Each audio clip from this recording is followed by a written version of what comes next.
Hello friends, welcome to our YouTube channel. In this video I'm going to tell you about how to fix control center if it is not showing in Poco C61 smartphone. Before watching this video, if you have not subscribed to our YouTube channel, then subscribe to it and like our video. So let's start friends. First you have to open your settings, then you have to simply click on apps.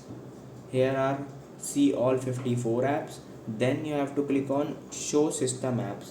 Here you have to write system, and you have to click on Android system intelligent and just clear the cache of it. And similarly you have to do this with all other settings like Android system.